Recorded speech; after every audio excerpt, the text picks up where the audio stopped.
प्रधानमंत्री नरेंद्र मोदी ने कृषि संबंधी तीनों कानून वापस लेने की घोषणा की। कहा, नेक नियत से लाए गए थे कानून।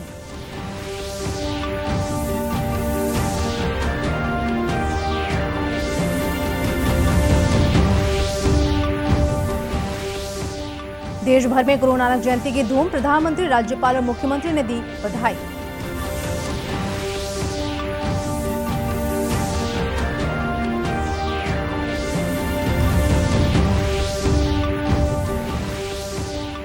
कार्तिक पूर्णिमा पर पवित्र नदियों के किनारे लगा मेला। मुख्यमंत्री ने खारून में लगाई आस्था की डुबकी।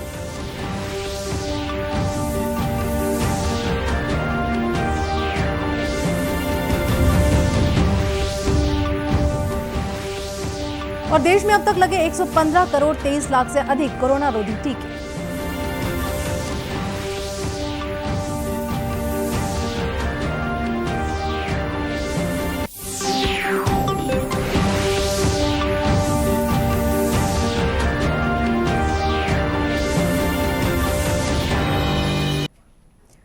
नमस्कार, आप देख रहे हैं दूरदर्शन समाचार। मैं हूं सरोज गुप्ता। आप समाचार विस्तार से।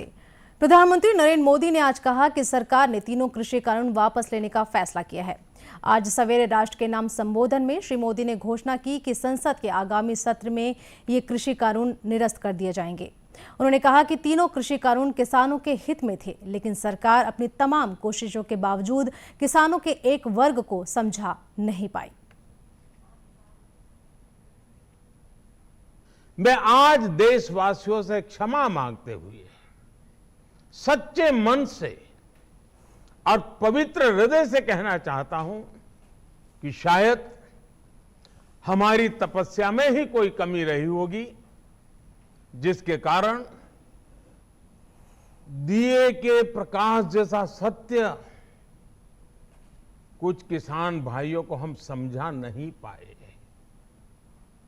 आज गुरु नानक देव जी का पवित्र प्रकाश पर्व है। ये समय किसी को भी दोष देने का नहीं है। आज मैं आपको, पूरे देश को ये बताने आया हूं कि हमने 3 कृषि कानूनों को वापस लेने का, रिपील करने का निर्णय लिया है। इस महीने के अंत में शुरू होने जा रहे संसद सत्र में, इसी महीने में हम तीनों कृषि कानूनों को रिपील करने की संवैधानिक प्रक्रिया को पूरा कर देंगे।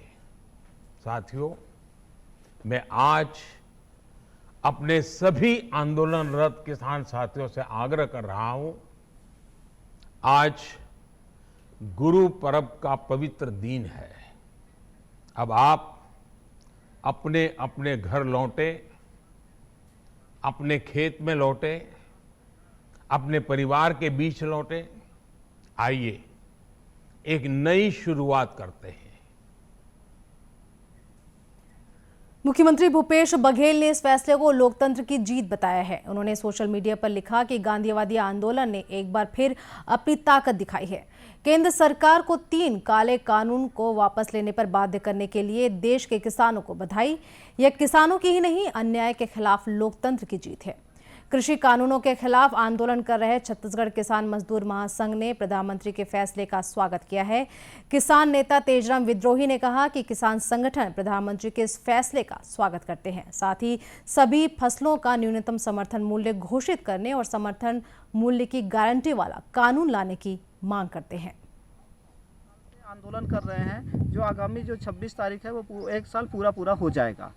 इसके पहले आज सुबह प्रधानमंत्री नरेंद्र मोदी जी ने ये तीनों काले कानूनों को वापस लेने का उन्होंने घोषणा किया है।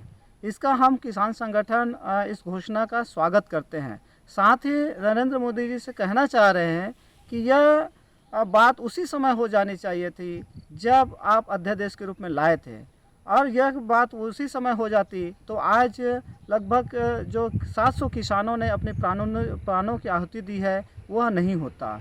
लखीमपुर खीरी जैसे घटनाएं नहीं होती। अलग अलग राज्यों में भाजपा के नेताओं के साथ जो किसानों का जो विरोध है वो नहीं होता। प्रधानमंत्री ने कृषि क्षेत्र के लिए एक महत्वपूर्ण पहल की भी घोषणा की। उन्होंने शून्य बजट आधारित कृषि को बढ़ावा देने, देश की बदलती जरूरतों के अनुसार फसल पद्धति बदलने और न्यूनतम समर्थन मूल्य MSP को अधिक प्रभावी और पारदर्शी बनाने के लिए एक समिति बनाए जाने की भी घोषणा की। इस समिति में केंद्र सरकार, राज्य सरकारों, किसानों, कृषि वैज्ञानिकों और कृषि अर्थशास्त्री शामिल होंगे। केंद्र सरकार के तीनों कृषि कानूनों को प्रधानमंत्री नरेंद्र मोदी ने शुक्रवार को वापस लेने का ऐलान किया है। पीएम मोदी ने आज सुबह 9 बजे राष्ट्र के नाम संबोधन करते हुए ये अहम घोषणा की। मालूम हो कि पिछले साल सरकार ने संसद के 3 नए कृषि बिलों को पारित करवाया था, जिसके बाद यह कानून बन गया था। तब से ही दिल्ली की विभिन्न सीमाओं पर पश्चिम यूपी, पंजाब, हरियाणा के बड़ी संख्या में किसान आंदोलन कर रहे थे। किसानों की मांग इन कानूनों को रद्द करने और MSP पर कानून बनाने की थी। गुरु नानक जयंती के अवसर पर पीएम मोदी ने लोगों को संबोधित करते हुए कहा, भले ही किसानों का एक वर्ग इसका विरोध कर रहा था, हमने बातचीत का प्रयास किया। ये मामला सुप्रीम कोर्ट में भी गया। हमने अब कृषि कानूनों को वापस लेने का फैसला किया है। पीएम मोदी ने किसानों से अपील की, आप अपने घर पर लौटें, खेत में लौटें, परिवार के बीच लौटें, एक नई शुरुआत करते हैं। किसानों का यह आंदोलन पिछले लगभग 1 साल से चल रहा था।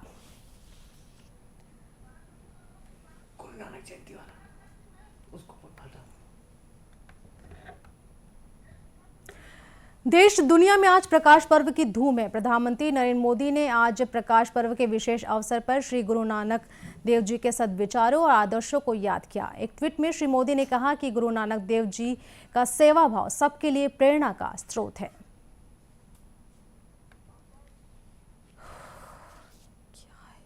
आज देव दीपावली का पावन पर्व है। आज गुरु नानक देव जी का भी पवित्र प्रकाश पर्व है। मैं विश्व भर में सभी लोगों को और सभी देशवासियों को इस पावन पर्व पर हार्दिक बधाई देता हूं।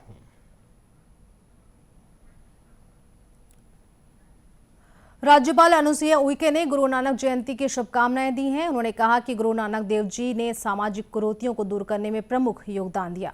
मुख्यमंत्री भूपेश बघेल ने सभी को गुरु पर्व की बधाई देते हुए कहा कि गुरु नानक जी को विश्व भर में सांप्रदायिक एकता, सच्चाई, शांति, सद्भाव के ज्ञान को बांटने के लिए याद किया जाता है। मुख्यमंत्री ने रायपुर के खालसा स्कूल पहुंचकर गुरु ग्रंथ साहब के सामने माथा टेका।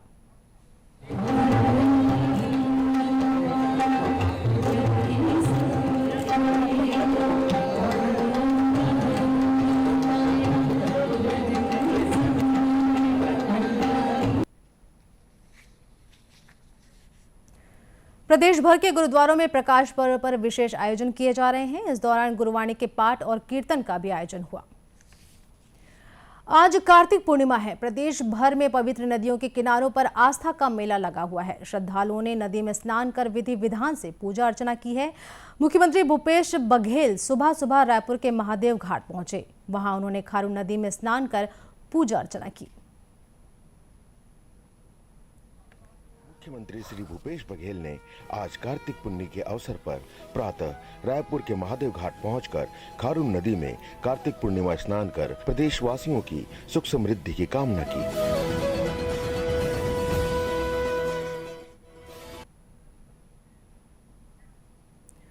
मुख्यमंत्री भूपेश बघेल ने कार्तिक पूर्णिमा मेले को भव्यता देने के लिए खारून नदी के दोनों तरफ रिवर फ्रंट बनाने की घोषणा की है।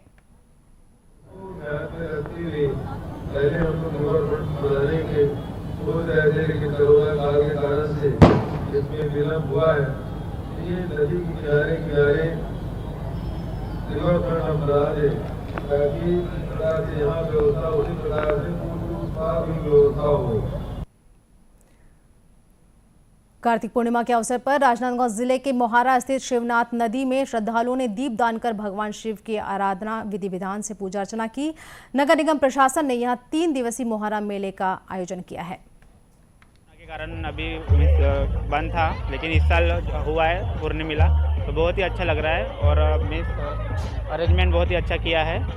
और मीन्स यहाँ पे आके बड़ा मन प्रसन्न लगता है। आज पुन्नी का जो मेला है इसमें ये बहुत वर्षों पुरानी परंपरा है। जब हम शायद पैदा भी नहीं हुए थे, हमारे दादा पुरखों बताते हैं कि इसका तब भी वो साइकिल से आया करते थे, कोई पैदल मीलों चल के आया करता था इस पुन्नी मेला में स्नान करने के लिए, यहाँ का लुत्फ उठाने के लिए।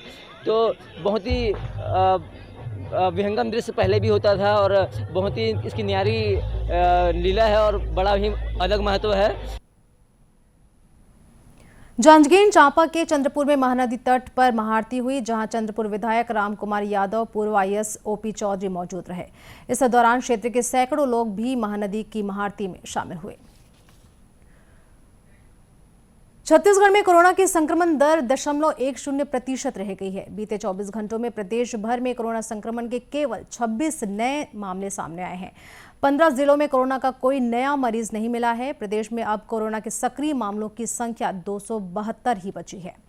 इस बीच राष्ट्रीय कोविड टीकाकरण अभियान के तहत 115 करोड़ 23 लाख से अधिक टीके लगाए जा चुके हैं। स्वास्थ्य मंत्रालय ने कहा है कि कल 72,94,000 से अधिक टीके लगाए गए।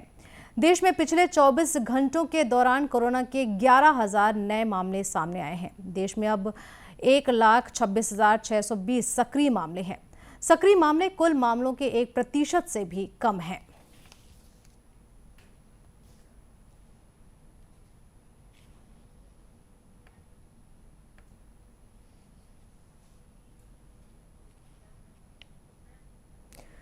आज पूर्व प्रधानमंत्री इंदिरा गांधी की जयंती है। मुख्यमंत्री भूपेश बघेल ने इंदिरा गांधी को श्रद्धांजलि दी है। उन्होंने कहा कि श्रीमती गांधी ने बैंकों के राष्ट्रीयकरण और राजाओं के प्रिवी पर्स की समाप्ति जैसे कठोर निर्णय लिए। उन्होंने भूगोल भी बदला और इतिहास भी रचा। विधानसभा अध्यक्ष डॉक्टर चरणदास महंत ने विधानसभा परिसर में इंदिरा गांधी के तैल चित्र पर श्रद्धासुमन अर्पित किए। इस अवसर पर विधानसभा सचिव दिनेश शर्मा और विधानसभा सचिवालय के वरिष्ठ अधिकारियों ने भी पूर्व प्रधानमंत्री के चित्र पर पुष्पांजलि अर्पित की। विधानसभा अध्यक्ष डॉक्टर चरणदास महंत ने कहा कि स्वर्गीय इंदिरा गांधी ने देश ही नहीं वरन पूरी दुनिया पर अपनी अमिट छाप छोड़ी है।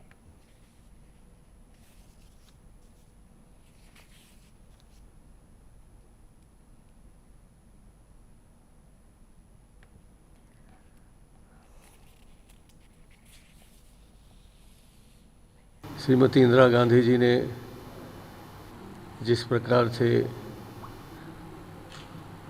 देश के लिए साहसिक कदम उठाए, चाहे राष्ट्रीय बैंकों का राष्ट्रीयकरण हो, चाहे गरीबी हटाओ, गरीबी उन्मूलन का मामला हो, चाहे नया देश बांग्लादेश स्थापित करने का मामला हो, उनका साहसिक निर्णय, उनका जो सिद्धांत भारत को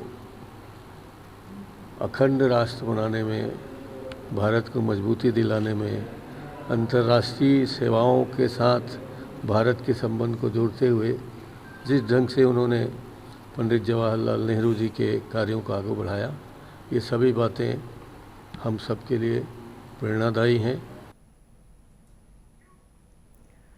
श्री महंत ने कहा कि स्वर्गीय इंदिरा गांधी की जयंती के अवसर पर आज उन्हें सच्ची श्रद्धांजलि यही होगी कि हम सब उनके बताए मार्ग और सिद्धांतों का अनुसरण करें। जांजगीर चांपा के बहराडीह गांव में किसान स्कूल खोलने की तैयारी है। इसका संचालन स्थानीय किसान ही करेंगे। बताया जा रहा है कि राज्यपाल अनुसुईया उइके से इसका उद्घाटन कराया जाएगा। किसान स्कूल का विचार लाने वाले किसान दीनदयाल यादव का कहना है कि इस किसान स्कूल में खेती किसानी के 18 विषयों की पढ़ाई होगी।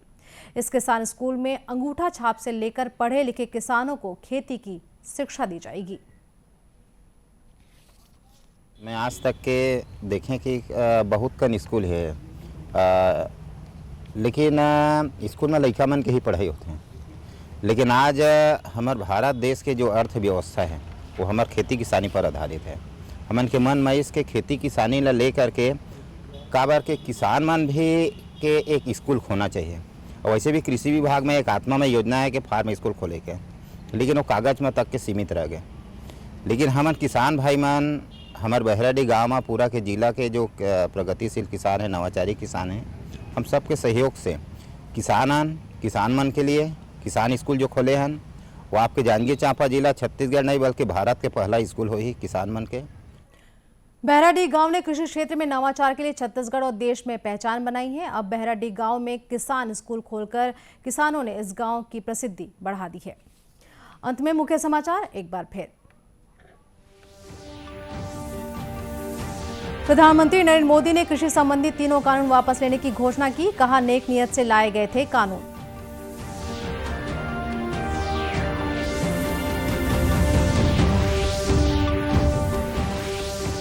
देश भर में गुरु नानक जयंती की धूम। प्रधानमंत्री, राज्यपाल और मुख्यमंत्री ने दी बधाई।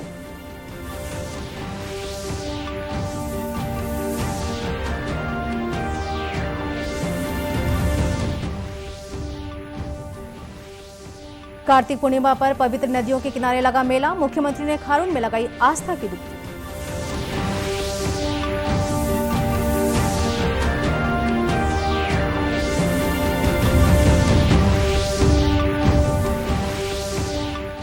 और देश में अब तक लगे 115 करोड़ 23 लाख से अधिक कोरोना रोधी टीके।